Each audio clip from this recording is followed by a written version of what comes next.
మాట్లాడిన తర్వాత స్టేజ్ మీద మాట్లాడిన తర్వాత నేను ఒక నెగిటివ్ సైడ్ కూడా తీసుకున్నాను సార్. కౌశల్ ఇలా చెప్తున్నాడు, కౌశల్ ప్రయత్నంలో కానీ సెట్స్లో కౌశల్ ఉండే విధానంలో కానీ ఏమన్నా సమస్య ఉందా, సో దానివల్ల ఏమన్నా కౌశల్కి అవకాశాలు రావట్లేదా అని చెప్పి నేను బ్యాక్గ్రౌండ్ చెక్ కూడా చేశాను. ఓకే. మీ Kannappa movie co director okay. Srinivasa Reddy గారు కదా. అవునవును. సో నేను ఆయనతో మాట్లాడాను. ఓకే. ఆయనతో మాట్లాడితే కౌశల్ సెట్స్లో ఎలా ఉంటారు, తన బిహేవియర్ ఎలా ఉంటుందంటే, ఇంటర్వ్యూ ముందు ఇన్ని బ్యాక్గ్రౌండ్ చెక్లు ఉంటాయి నాకు తెలియదు యాక్చువల్గా. ఆయనైతే మీ గురించి మాట్లాడుతూ డైరెక్టర్స్, ప్రొడ్యూసర్స్, యాక్టర్ ఆయన. సో కన్నప్పలో మీరు 60 days 70 days షూట్ చేసి కన్నప్ప కోసం, బట్ మీకు షార్ట్స్ కానీ మొత్తం మీరు పాల్గొంది 35 ఎంతో డేస్ చెప్పాడు ఆయన. అవును. సో అందరు ఆర్టిస్టులు లేట్ అవుతుంటే మీరే అందరిని తీసుకెళ్ళిపోయేవాళ్ళంట, అవును. అందరినీ మీరే తొందర పెట్టేవాళ్ళంట, ఎక్కడెక్కడ ప్రొడ్యూసర్కి కానీ డైరెక్టర్కి కానీ ఫేవర్ చేయాలో అక్కడ చేసేవాళ్ళంట. కౌశల్ మీకు ఒక మోడల్గా, ఒక యాక్టర్గా చాలా రిచ్ లుక్లో మీకు అట్లా కనిపిస్తారు, కానీ షూటింగ్లో ఉన్నప్పుడు కౌశల్ పడే కష్టం కానీ, అంటే తనకి అవసరం లేకపోయినా ఆ షాట్ త్వరగా అయిపోవడానికి, ఆ రోజు షూట్ బాగా రావడానికి తను ఏం చేయాలంటే అది చేసేస్తాడు, కావాలంటే ఒంటికి మట్టి కూడా పూసుకుంటాడు, అది కౌశల్ అని చెప్పి ఆయన చెప్పాడు అనమాట. సో అంటే ఒక బిహేవియర్ ప్రాబ్లం కూడా లేదు మీకు. సో సెట్స్లో చేసిన వాళ్ళకి తెలుస్తుంది, తెలియదు కదా. అవును, అందుకే నేను బ్యాక్గ్రౌండ్ చెక్ కూడా చేసింది. ఓకే. సో మీరు ఖచ్చితంగా డిజర్వ్ అనిపించి నేను ఈ అవకాశాల గురించి ఇంతసేపు మాట్లాడాను. సో ఈ ప్రాసెస్లో మిమ్మల్ని ఏమైనా హర్ట్ చేస్తుంటే సారీ. No nothing. యాక్చువల్లీ మీరు చేయాల్సిన చెక్ మీరు చేశారు కాబట్టి, అంటే కష్టంలోంచి వచ్చిన ప్రతి వ్యక్తికి ఒక షూటింగ్ అవుతున్నప్పుడు ఒక ప్రొడ్యూసర్ కష్టం చూస్తాడు, ఒక డైరెక్టర్ కష్టం చూస్తాడు, ఒక టెక్నీషియన్ కష్టం చూస్తాడు, ఒక లైట్ మ్యాన్ ఒక 10 kilometers లైట్లు మోసుకెళ్తున్నప్పుడు ఆ కష్టాన్ని చూస్తాడు. అవును. కష్టపడే వాళ్ళకే పక్కనోడు కష్టం తెలుస్తుంది యాక్చువల్లీ. సో మాకేంటంటే న్యూజిలాండ్లో వెహికల్స్కి డ్రైవర్స్ ఉంటారు. అక్కడ లోకల్ పంజాబీస్తో డ్రైవ్ చేయించేవారు. ఆ పంజాబీస్కి పర్ అవర్ $20 ఎంత ఇచ్చేవారు అనమాట. సో కొన్నిసార్లు వాళ్ళు ఏంటంటే డ్రైవర్ షార్టేజ్ ఉండి కార్లు ఎక్కువ ఉండేవి, డ్రైవర్లు ఉండేవారు కాదు. అప్పుడు నేనే ఒక కార్ కీస్ తీసుకుని చెప్పారు సార్, చెప్పారు.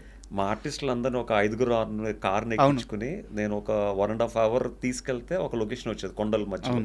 ఆ లొకేషన్కి నేనే పొద్దున్న 6 గంటలకి 7 గంటలకు తీసుకెళ్ళాలి. 7:30 అయినా మోహన్ బాబు గారు చైర్ వేసి కూర్చుంటారు, అక్కడ లైన్ ఉంటుంది. So we have to go before that.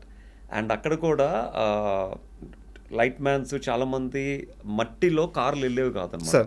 So ఒక 4-5 kilometers ఆ తుప్పల్లోంచి నడుచుకెళ్ళాలి. సో వాళ్ళు ఒక్కొక్కరు 4-5 స్టాండ్లు మోసుకెళ్తే పాపం వాళ్ళు మొయ్యలకు మోసేవారు. సో ఆర్టిస్టులు అనే నాకు ఫీలింగ్ లేకుండా నేను కూడా వెళ్ళి ఒక 2 స్టాండ్లు పట్టుకుని నేను కూడా వాళ్ళతో నడుచుకుని మోసుకుంటూ వెళ్ళేవాడు అనమాట. అంటే బేసిక్గా ఏంటంటే నేను ఒక యాడ్ ఫిల్మ్ చేస్తే ఆ ప్రొడక్షన్ వాల్యూస్, ఆ ప్రొడక్షన్లో అంటే 24 crafts మీద అవగాహన ఉంది కాబట్టి, సో ప్రతి ఒక్కళ్ళ కష్టాన్ని కూడా మనం స్వీకరించాలి అండ్ వాళ్ళ కష్టపడుతుంటే చూడలేం కాబట్టి, సో ఐ యూస్ టు అంటే నేను చాలా తొందరగా రియాక్ట్ అయ్యి నేను వాళ్ళ కష్టంలో పాలు పంచుకునేవాను అనమాట. అంటే అట్లీస్ట్ వాళ్ళు కొంచెం రిలీఫ్ రావడానికి. అంటే పడిన కష్టం ఎక్కడికి పోదు సార్. అదే ఈరోజు ఏదో ఒక రూపంలో 10 మందికి అయితే మీరు చేసిన సాయం కానీ, మంచి కానీ, మీ బిహేవియర్ కానీ ఈరోజు తెలుస్తుంది కదా. సో ఆ పడిన కష్టం కానీ, మనలో ఉండే మంచితనం కానీ ఎక్కడికి పోదు. అండ్ నాది ఒక చాలా సీరియస్ క్వశ్చన్ ఉంది సార్. చాలా సీరియస్ క్వశ్చన్, ఇండస్ట్రీలో చాలామందికి తెలియాల్సిన క్వశ్చన్. మోహన్ బాబు గారు సార్, నాకు తెలిసి మొత్తం మన ఎంటైర్ ఇండియాలో ఈ రోజుకి కూడా బెస్ట్ టాప్ 5 తీసుకుంటే యాక్టర్స్లో, యాక్టింగ్ చేయగల కెపాసిటీ ఉన్న వాళ్ళు ఖచ్చితంగా మోహన్ బాబు గారు ఉంటారు. అంత గొప్ప నటుడు ఆయన. సో అంటే ఏంది, ఒక మీడియాని రిప్రజెంట్ చేస్తా ఒక వ్యక్తి గురించి ఒక స్టాండ్ తీసుకొని ఇలా స్టేట్మెంట్ ఇస్తున్నారు అంటే, ఎస్ నేను స్టాండ్ తీసుకుంటాను ఆయన విషయంలో. ఆయన అంత గొప్ప నటుడు. బట్ ఆయన మీద ఏంటంటే చాలా స్ట్రిక్ట్, కోపం, అన్నిటికీ అరుస్తారు, కొడతారు. సో వాళ్ళ నిర్మాణ సంస్థలో పనిచేయడం చాలా కష్టం. ఇలాంటి మాటలు చాలా బయటకు వచ్చేసినాయి, అనవసరంగా వచ్చేసినాయి. మీకు ఆ మూవీ షూటింగ్ టైంలో అంటే మీకు మీన్స్ ఆర్టిస్టులందరికీ ఎవరెవరికి ఏ వంటలు కావాలి, ఏం తింటారు అడిగి తెలుసుకొని ఆయనే దగ్గర ఉండి వండించి మీకు పెట్టారని తెలిసింది. సో అలాంటి ఓ వ్యక్తి మీద ఇలాంటి ఓ నెగిటివ్ ఎందుకు వచ్చింది సార్? అంటే ఇప్పుడు మనకి ప్రతి మనిషి మనం ఒకలాగా చూడలేం యాక్చువల్లీ. ఒక్కొక్క మనిషికి ఒక్కొక్క మనిషిని చూసే విధానంలో ఓ లోపం ఉంటుంది యాక్చువల్గా.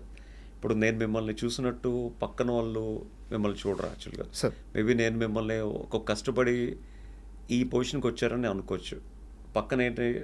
పక్కన తొక్కి మీరు ఈ పొజిషన్కి వచ్చారని అతను అనుకోవచ్చు. Sir so everybody has a different opinions on each and every person actually.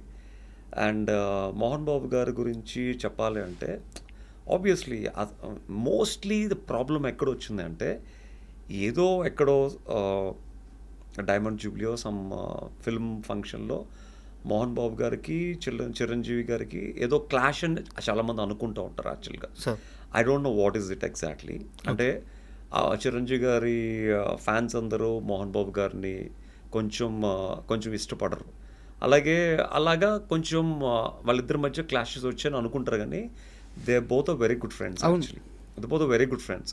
అంటే ఫ్యాన్స్ అలా డివైడ్ అయ్యి దే మేడ్ అలా అంటే దే టాక్ లైక్ దట్ అంతే. అంటే అక్కడ ఏదో ఒక మాటను ఉంటారు, తర్వాత ఆ మాటని చాలా సీరియస్గా తీసుకుని వీళ్ళ ఫ్యాన్స్ వాళ్ళ మీద, వాళ్ళ ఫ్యాన్స్ వీళ్ళ మీద, అలాగా ఒక్కొక్కరికి ద్వేషాలు పెరిగాయి. కానీ యాజ్ ఎ జెన్యూన్గా మనం ఒక మనిషితో ట్రావెల్ చేస్తేనే ఆ మనిషి గురించి మనకు తెలుస్తుంది. సార్ సో పక్కన వాళ్ళు ఏదేదో చెప్పుకుంటారు, చెప్పుకునే వాళ్ళు ఎప్పుడు చెప్పుకుంటే ఉంటారు, అది మనం పట్టించుకోకూడదు. బట్ పర్సనల్గా మనం ట్రావెల్ చేస్తేనే వాళ్ళ గురించి మనకు తెలుస్తుంది. అంటే నేను మోహన్ బాబు గారితో నేను ఎప్పుడు వర్క్ చేయలేదు. This the first film I'm working. స్ట్రిక్ట్గా ఉండాల్సిన టైంలో స్ట్రిక్ట్గా ఉంటారు, 100% ట్రూ. అది ఉండాలి కూడా. ఇప్పుడు నేను షూటింగ్ చేస్తున్నప్పుడు ఒక న్యూజిలాండ్ బేస్డ్ అమ్మాయి ఫోన్ మాట్లాడుకుంటూ వాళ్ళు ఎవరితోనో బాయ్ ఫ్రెండ్తోనో ఎవరితోనో సెట్లో మాట్లాడుకుంటూ ఎర్లీ మార్నింగ్ వచ్చి మోహన్ బాబు గారిని ఇలా తగిలి ముందుకెళ్ళింది. ఓకే బ్యాక్ తిరిగి ఐమ్ సారీ అంతే నేను వెళ్ళిపోయింది అనమాట. వెళ్ళిపోతే ఆబ్వియస్లీ ఒక పెద్ద వ్యక్తి తను మేకప్ వేసుకుంది మోహన్ బాబు గారి డబ్బులతో, తను షూటింగ్కి వచ్చింది మోహన్ బాబు గారి కారులో. ఆ వ్యక్తి ఎవరో కూడా తెలియకుండా ఇట్స్ ఓకే ఐమ్ సారీ అని అంత రెక్లెస్గా సమాధానం మళ్ళీ ఫోన్లో మాట్లాడుకుంటూ వెళ్ళిపోయాను. సో అలాంటి వాళ్ళకి ఏం చేయాలి, మనం పిలిచి షూటింగ్ ఎవరిదో తెలుసా, షూటింగ్ ఎందుకు వచ్చావో తెలుసా, షూటింగ్కి వచ్చినప్పుడు పెద్దవాళ్ళకి రెస్పెక్ట్ ఇవ్వాలి, పెద్దవాళ్ళు ముందుకు నడుస్తున్నప్పుడు కళ్ళు నెత్తి మీదకి ఎక్కాయా అని అడగడంలో తప్పు లేదు యాక్చువల్గా. వాళ్ళకి అలాంటి లెసన్స్ కూడా కావాలి యాక్చువల్గా. అప్పుడే వాళ్ళ జీవితంలో ఇంకా పాఠాలు నేర్చుకుంటారు, నెక్స్ట్ టైం అలాంటి తప్పులు చేయకుండా ఉంటారు యాక్చువల్గా.